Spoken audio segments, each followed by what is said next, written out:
What's up, Reimaginers, and welcome back to the Recap Show. I am feeling particularly grateful for all of you that we get to continue making this content and that you continue to show up to listen and watch us. So thanks for being here. Make sure that you subscribe to our podcast. I have seen some notes from you saying it's a little bit difficult to find. So if you subscribe to the podcast, it will be very easy to find because it'll pop up. Make sure you turn on those notifications so every single time there's an episode, you can be the first to know. But let's start this off with a bang. I'll kick it over to you, Tobin. Let's start with the sports, as always. The sports. Okay, so there actually won't be any sports because by the time the listeners hear this, we will be in Africa. Woo! Kristen, tell everyone why we'll be in Africa. We are going to Zambia to participate in a grassroots soccer program, an organization that I've been on the board of for 2 years that is near and dear to both of our hearts.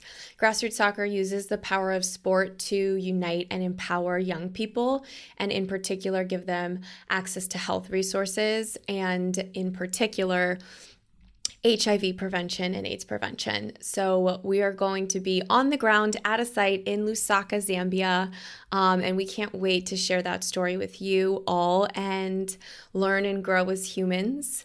It's my third trip to Africa, your second, but our first time to Zambia, and I just am so excited. So excited. We're going on an adventure, so that's going to be fun. But the sports will be still sporting.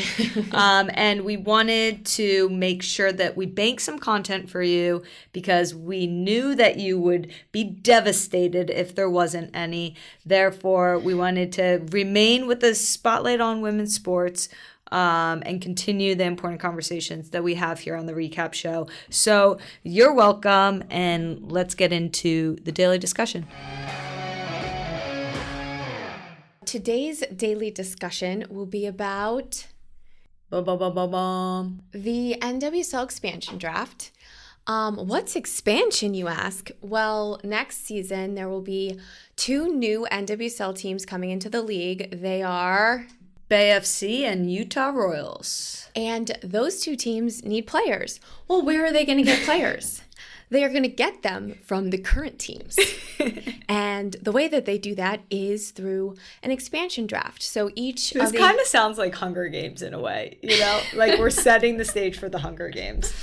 It's not that far off, but we're going to get into that later.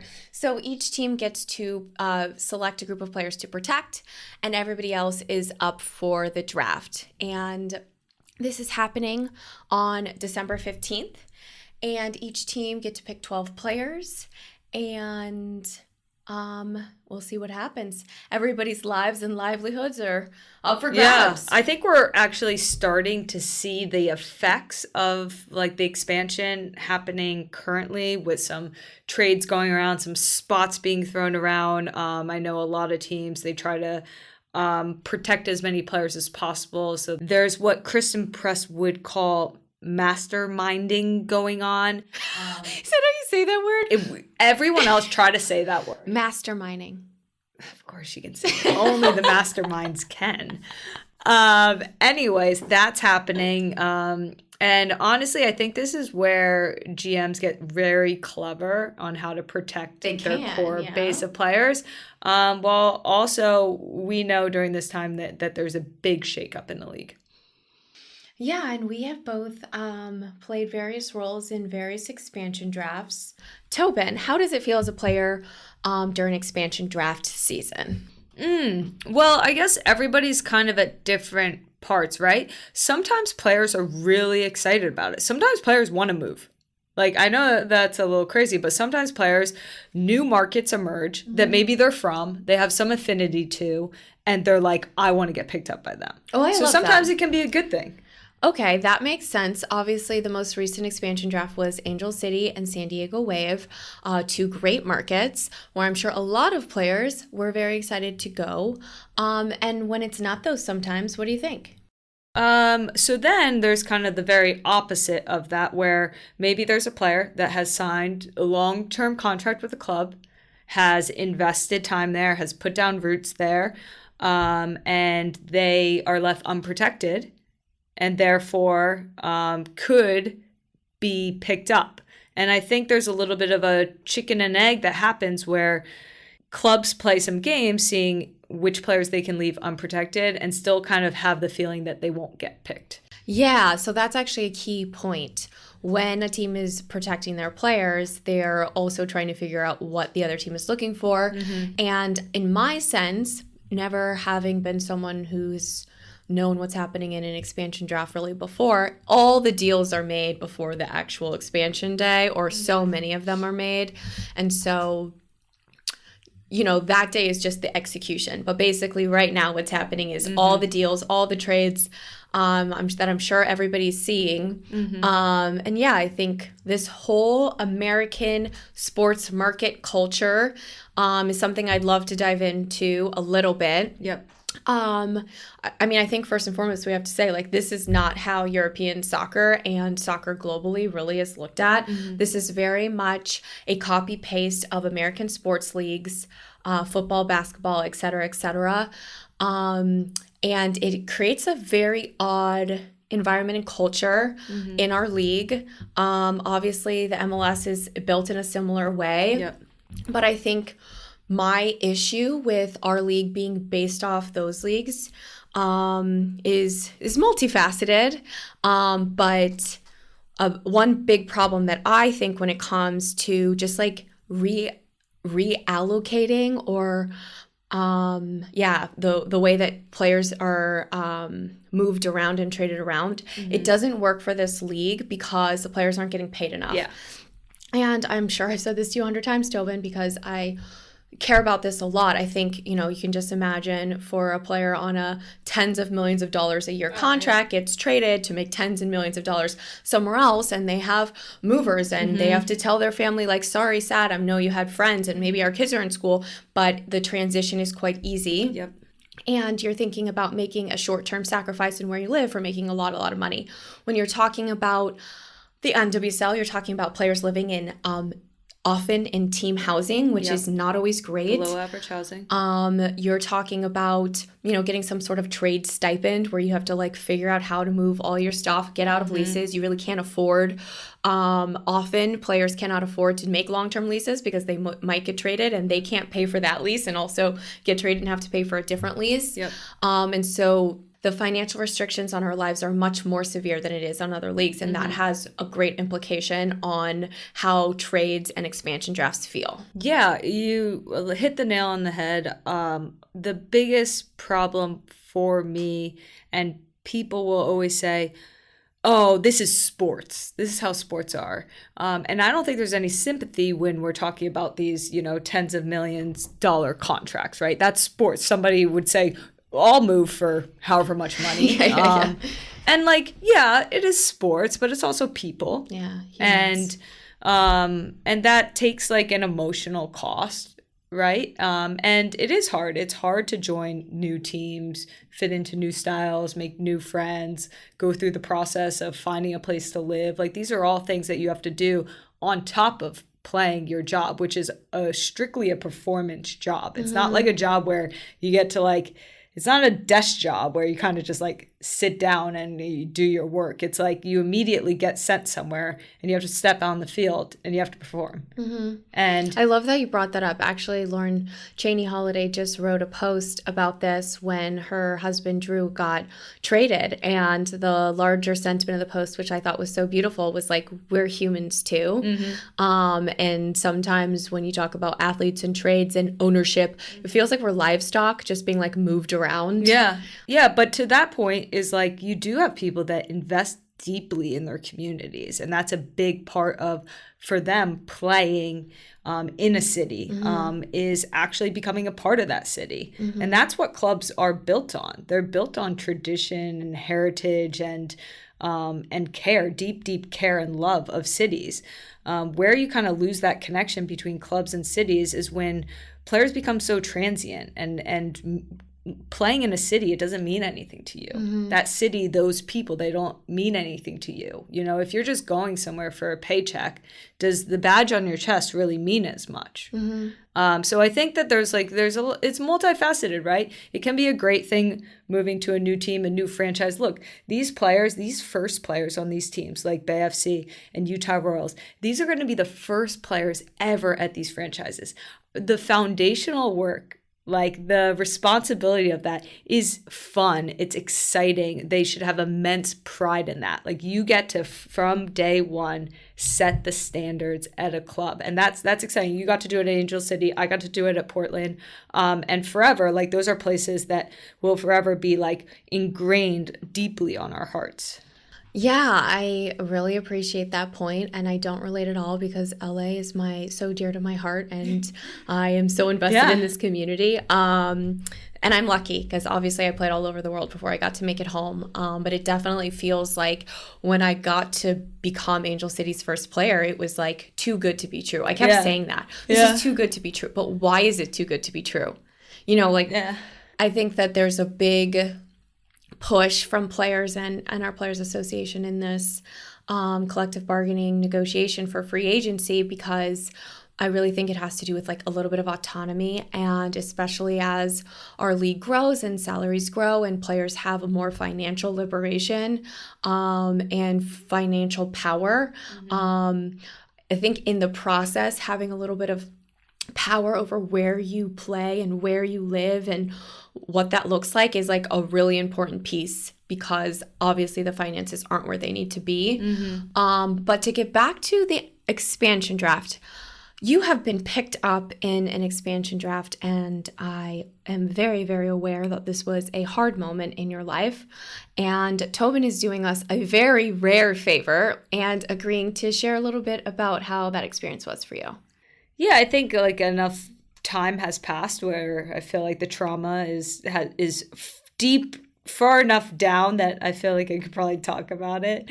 Okay, I like that framing. As being a 7, we don't talk about bad things. I appreciate them. your framing, because you didn't say that you had processed the trauma. No, but that you it's had buried pushed down deep. I equate this to the biggest heartbreak of my life. Oh my gosh, she's bringing the drama. No, and I do think it's because, for me, playing in Portland was one of the greatest honors of my life. It gave me a childhood dream, and when, it was a big surprise to me to learn that I was picked up in the allocation process or expansion process, and I will say, like, I envision myself playing in Portland for the rest of my career. I envision myself living in Portland for the rest of my life, and putting all of my football and everything that community gave me back into the club. And so it was hard. Like, I felt like all of those things ended in a big, big surprise and turn of events. But, that I had to say that's life and that's sports. Okay, so... And that's when I started pushing it as far down as possible. Okay, so take us through a little timeline. Where are you in the world? How do you find out? How does this happen? Yeah, so unfortunately, it was during COVID.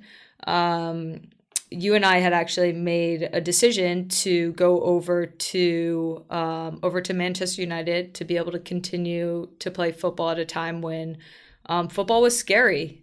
We went to a country that was a lot smaller, that had a lot different setups in terms of their COVID restrictions, their ability to continue playing football, where we felt like we could be safest as a family. And those were all really important in our decision. It wasn't ever a decision to leave Portland or to leave the NWSL. It was a decision that we made to be able to make sure we were staying in tip-top shape for our football, to actually be ready for the Olympics. Mm-hmm. And how did you find out that you were going to be unprotected? Yeah, I remember we were in Manchester, and I got a phone call from the then coach, Mark Parsons, and who I had a wonderful working relationship with. throughout my time there. And he was like pretty somber and like let me know that they weren't protecting me, which didn't come as a surprise because I was at the time, this isn't the case now with the draft, but I was a U.S. Women's National Team player, and those players, you could only protect, I think it was like 2 of them on each club. And you're an elder millennial. And I'm an elder millennial. But maybe you weren't, but you were at least middle-aged. I was definitely in my prime. Yeah, and so I knew I wasn't going to be protected. I think at that time the 2 protected players were that's because they had brought in Crystal Dunn at that time, which was a fantastic move. And Lindsay Horan was there, and they protected Crystal, which I totally understood. Crystal's younger than me. They had just brought her in, so it would be silly if they didn't protect her. So that wasn't foreign to me that I wouldn't be protected, right? The thing that I got a little concerned about was kind of the tone of the conversation, and in that way, it made me a little uneasy, but also at the same time, I was being reassured from a lot of people that that wasn't going to happen. Yeah, so just to add a little bit of color, I also wasn't protected in this expansion draft. And I was playing for the then Utah Royals, and there was definite talk about not protecting older, more established players. 1, because it's perceived that we have more power and can kind of do what we want, and 2, because we're not as good of draft picks. Let's just say it. We have less longevity on our career. Yeah. So if you're trying to start a new team, do you want, someone who, I think at that point we were, 32, 33, or do you want someone that's 22, 23, right? Mm-hmm. And there's probably a happy medium in that, but a lot of established U.S. Women's National Team players were unprotected. Oh yeah, the unprotected list was like wide open. Being unprotected wasn't a huge shock, although it's always a little nerve-wracking. What happens next? And tell us how it went down and how you felt. Yeah, so what happened next was I was told by all parties that I wasn't going to be picked up. So I was very happy about it. Look, like my life and what I thought was my future was in Portland. And you know how much that club means to me. And I remember the night of, so it was obviously a different time change, but I remember it was around midnight. Mm-hmm. I think we actually had the Manchester Derby in the morning the next day, and I remember it was midnight, and I saw a call from my agent at midnight, and before I even answered the phone, I knew I had been picked up. All right, do the hard thing. What was it like? How'd you feel? Yeah, so immediately I was kind of like in denial. Like I was told by my agent, you're being picked up by this team. And I said, like, tell them, like, there's no way I will ever show up. Why did you say that? I think in one way, it had nothing to do with that particular club, but it had everything to do with my love for the club I was currently on and playing for Portland. I also know what it's like, expansion clubs and the importance of like being bought into like a process, and to that. And I felt like at my age and like what I had done in the sport that I wasn't being even heard in the process, that I wasn't going to go there. Mm-hmm. And I have that leverage because ultimately I don't have to go there. I can go and play for a club overseas that I want to play for. And I do believe that when players are picked up, they should want to play for their clubs. Mm-hmm. And I think there's a big difference between being indifferent or saying, look, I don't have the leverage to really choose my club. And like, what a great opportunity going to an expansion club. You'll probably get more minutes than you would in another club if you're an up and coming player. Like, it's really exciting. And that's where I wasn't at that point in my mind or my heart to go to a new place and invest in it in the way that I think is deserving of a new club and a new place. And therefore, I made that perfectly clear. And then at the same time, I think I had this like fantasy that Portland was going to like swoop back in and like trade for me or do some kind of like miracle move. And that obviously didn't happen. Nor did I think I even asked for it to happen, because at that point I felt so hurt. Why did you feel so hurt? I don't know if I'll ever know, because emotions are tough for me, but I remember I have never cried harder in my life. Like, I just cried, like, and you can attest to this. And you were like, I don't understand. And I couldn't console myself. And I think it comes down to the fact that, like, that team, like, gave me a dream that I didn't think I could recognize in my lifetime, playing for those fans and doing all that. Well, if you are a Portland Thorns fan, this is your moment to just feel loved. Because while Tobin is not very comfortable with emotions, I am. And I will tell you, I experienced this as a great trauma of your life. It really did break your heart. I teased you that it was drama at the beginning, but it did. And it still does. And I think that, part of what we wanted to share today was just that, like, this is what it's like. Like, this is how it feels. Like, I'm going into the expansion draft. I'm about to get a call to hear if I'm protected or not protected. And, like, I'm not going anywhere. Hello, newsflash, if you're listening. But it's scary for everybody. And I think it's a beautiful thing when, players and professional athletes are able to invest in their clubs. And it's also a high risk thing with the way that our American League is set up right now. And you took the high risk, and it kind of burned you in a little bit because you didn't get to stay and finish your career in Portland and, continue with that club in the way that you wanted. And I'm oh gosh, here it comes. Now she's walking back her feelings. Go ahead. No, I'm a big kid. Like, I get it. I'm not trying to say like I'm above some system, but I do think, like, for these teams that are going to be picking, like, kind of their franchise players, like their players that they're going to build their clubs on, like, you want those people to be deeply invested in it. That's how you'll get the biggest return on that investment. So even if it's like a conversation on and an alignment on, kind of the goals and objectives of the club and figuring out who those players are that are going to, like, be passionate about the club as much as the people that are building it. Yeah, I think that you make a great point. And ultimately, if there's a lesson or a message from this episode, I think it's that how players feel matter, because we're doing a job, and pretty much every job requires buy-in, but this job requires our bodies, hearts, and souls to be on the line. And so even if the infrastructure isn't there right now to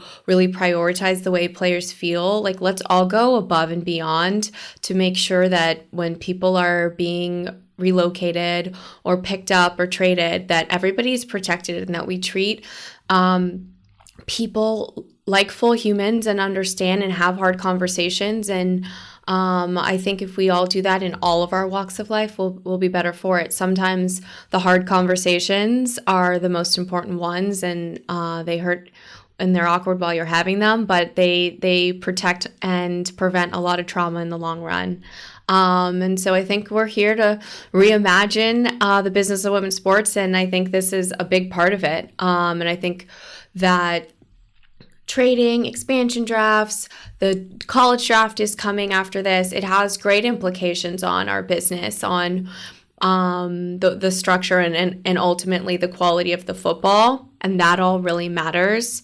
And also all of the moving pieces, which in this case are human beings, they also really matter. Yeah, and I juxtapose that with, like, one of the like nicest conversations that I then had, or interactions I had with post that day, which was the next day after the Manchester derby. What happened in that derby? You keep referring to it. I think we won. And did you score? Yeah. Yeah, you have, like, a distinct memory of that Well, game. it's like such a, like, I played with, like, so much in my heart. And I remember after that game, Casey, she brought us into, like, what was, like, a Coke closet. Casey Stoney? Casey Stoney, yeah. And I don't know if you remember this as well as I do. But she was like kind of mortified by this was her first kind of introduction to actually the NWSL, and she was kind of like mortified that happened to me, that all the things had transpired the way they had, and that players just had no protection. And she looked at me and she said, "You'll always have a place here." And it was like, I have like 100 stories that I could say why I respect Casey Stoney, but that was a big one for me. Well, brought to tears twice in an episode, recap show record. And secondly, recap show record here. But also it was really funny because you started that story with Casey Stoney dragged us into a closet. I distinctly remember Lee, and that place was just so... It was a small locker room, and... No, I'm pretty sure it was like where they kept like... Oh, it was like a janitorial closet. Yeah. All right, well, that concludes the daily discussion, and that means it's time for some community questions. Oh, nice. I need something lighthearted. Yeah, you do.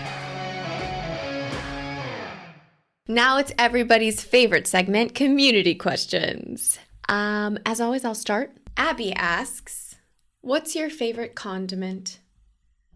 Condiment? Yeah. When you pick these questions, I swear. Abby thought it was a good question. Are you thinking of one in particular that I use often? No. Well, I know I hate mayo. You do hate mayo, but that was not the question. I love ketchup on like a breakfast hash.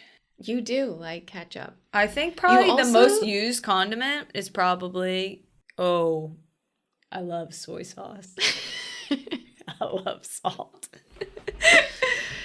You also have a very funny way of saying ketchup. Ketchup. That's not how you said it the first time.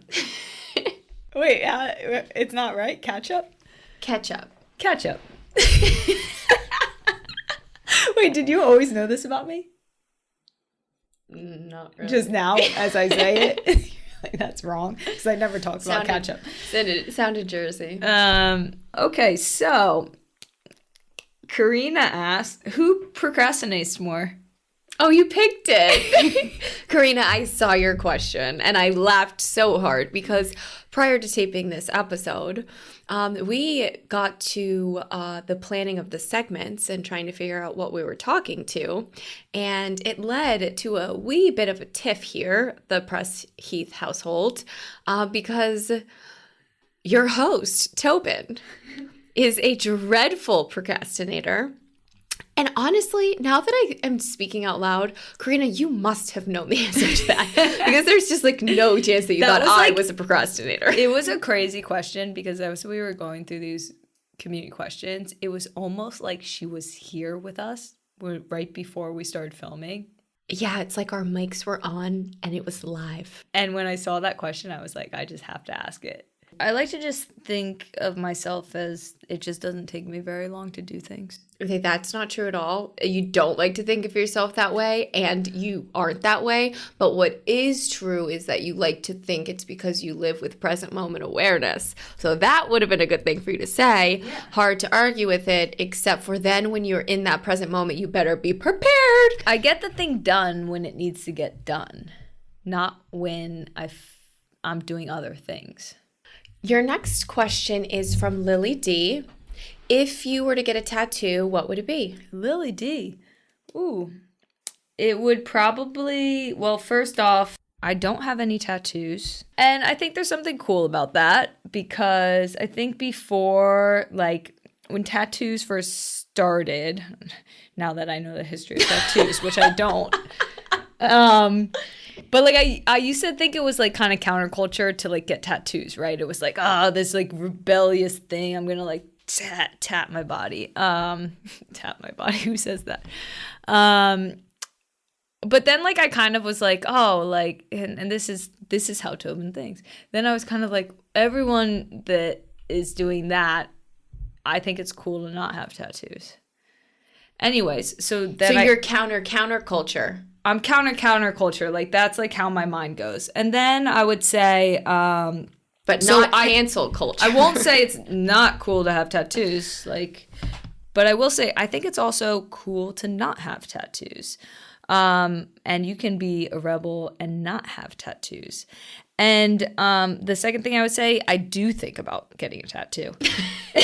And when I think about it, there's a couple things. I don't think I really have enough inspiration to really do something permanent.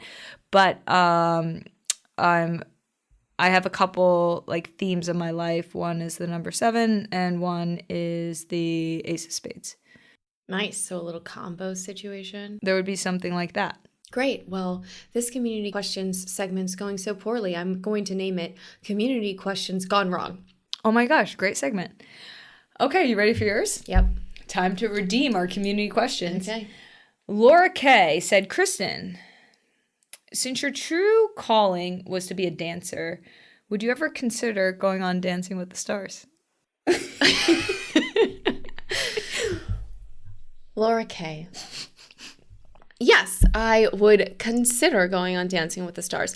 I don't know that I would go on Dancing with the Stars, but I'm pretty sure you picked this because I once was in a short list for Dancing with the Stars, and I took my consideration very seriously and started ballroom dancing classes with my mother, and sometimes even my sister, so that I had some fundamental practice to see if I could hang. And I will say, I was pretty great.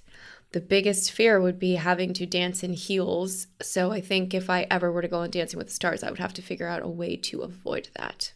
Just, that's my little counterculture moment. Dancing in sneakers. Dancing with the Stars in sneakers. Featuring Kristen Press. I like it. Sadly, that's the end of community questions. That ends the recap show, this episode. Thank you all for listening. Please make sure that you subscribe, rate, comment, sign up for notifications, like, and do all the other things that you possibly could to support us. Thank you so very much. To our members, thank you for being members. We hope that you are enjoying all the perks, like some exclusive content, video form of this episode and all of the episodes, early access to products, and most importantly, community and each other and the opportunity to connect and grow to build a better world. Tobin and I are dabbling with the idea of making some content for you all while we're on our epic trip. And to our podcast listeners, thank you so much for being here. Please do consider our membership where you can watch the video version of these shows and join our community and join the Reworld. And we're so excited. We're so excited to be off, to travel, to live, and we can't wait to share some lessons and learnings with all of you when we're back. Amazing. We appreciate you. See you soon.